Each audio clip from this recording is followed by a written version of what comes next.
Buenos días, profesoras y compañeros. Hoy mi grupo compuesto por Isa Herrera, Melanie Morales, Nayeli Espada y mi persona, Alessandra Rodríguez, tenemos el gusto de presentar la charla llamada Obligaciones facultativas y alternativas.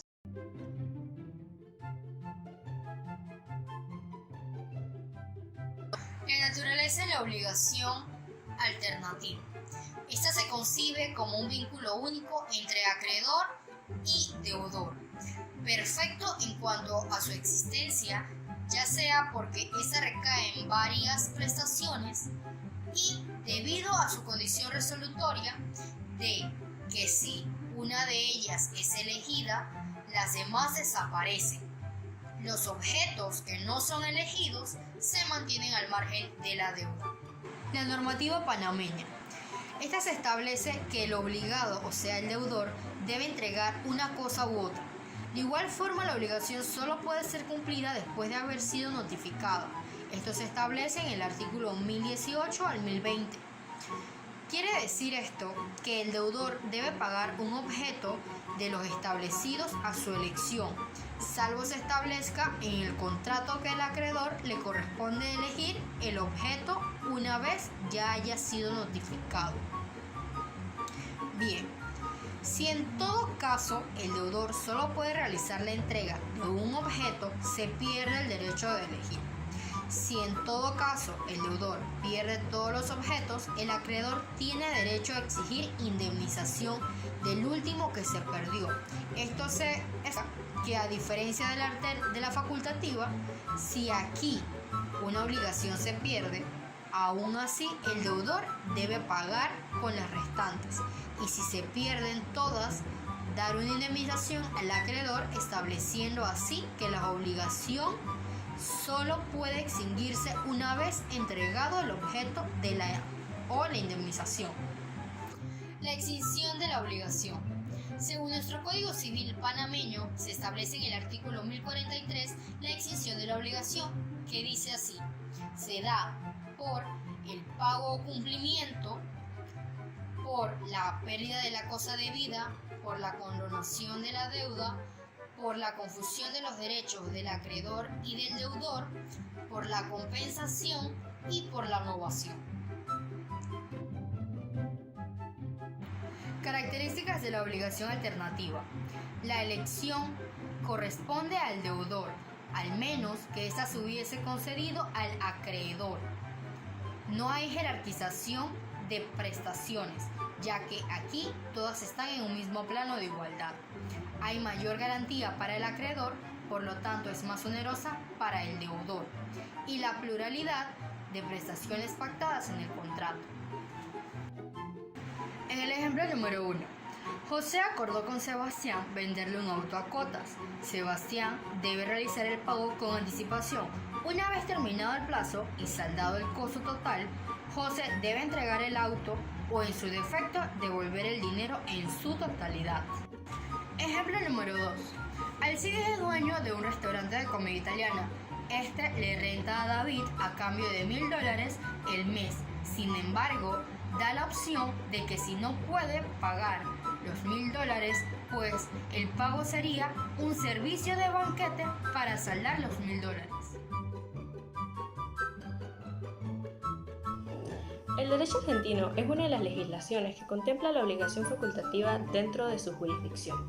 El artículo 643 establece que se le da la facultad al deudor de sustituir una prestación por otra, es decir, que el deudor puede cambiar una obligación principal por una secundaria. Otra de las legislaciones que reconoce la obligación facultativa dentro de su legislación es la española. Esta establece que existe solo una prestación principal, pero el acreedor puede darle la potestad al deudor de establecer una prestación secundaria para así saldar la principal. La última legislación que vamos a considerar aquí es la mexicana. México, en su artículo 7198, establece que la obligación facultativa es aquella que consiste en una única prestación, pero el acreedor le da capacidad al deudor de liberarse cumpliendo con una prestación distinta a la planteada en primer lugar. Esta prestación distinta vendría a ser la secundaria. En estas tres legislaciones pudimos ver que si bien la obligación facultativa es planteada de forma diferente en cada una, todas recaen en lo mismo. Consiste en una obligación única principal, pero el acreedor da la potestad al deudor de entregar una segunda y así saldar la deuda, siendo así que la segunda prestación es una accesoria que le otorga el acreedor al deudor para que éste pueda pagar. Pero bien, ahora surge la duda, ¿y qué pasa? ¿Qué pasa una vez el deudor elige quedar? Bueno, la respuesta es simple, la obligación facultativa se extingue. Entonces, cabe destacar que el acreedor no puede elegir una prestación para el pago porque si él lo hace simplemente sería una obligación simple. 1.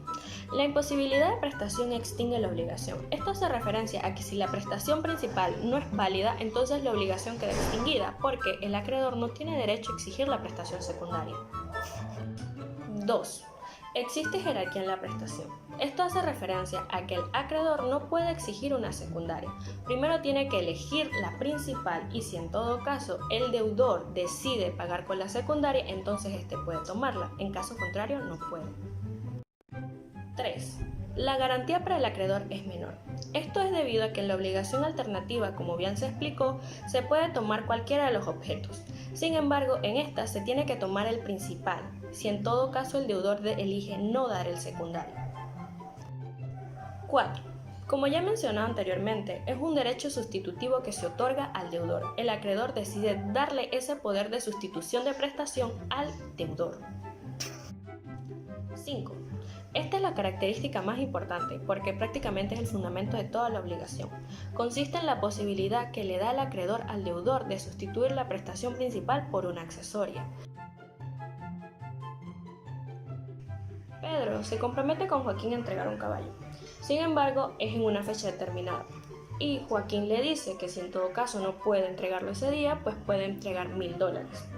Ahora, en la fecha determinada, Joaquín iba a entregar el caballo. Sin embargo, este perece en causa fortuita. Entonces, Pedro no puede exigirle a Joaquín el dinero porque esta es una prestación secundaria a la principal y al haber desaparecido la prestación principal, la secundaria no es exigible. María pide un préstamo en el banco y les dice que les va a pagar con la próxima cosecha de tomates que tenga. El banco accede a esta prestación accesoria.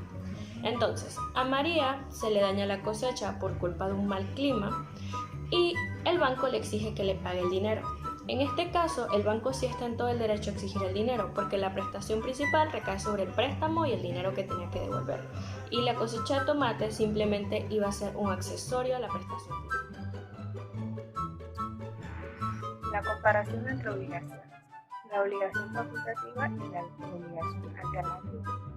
Las obligaciones facultativas no se encuentran dentro de la jurisdicción panameña, mientras que las alternativas se encuentran reguladas por el Código Civil. En las facultativas existe una jerarquía dentro de las prestaciones, ya que existe la prestación principal y una accesoria, mientras que en las alternativas todas están a nivel de igualdad. En las obligaciones facultativas, el deudor tiene la facultad de sustituir la prestación principal por la otra que es accesoria, mientras que en las alternativas el deudor pierde el derecho de elección cuando esta prestación solamente una fuera realizable.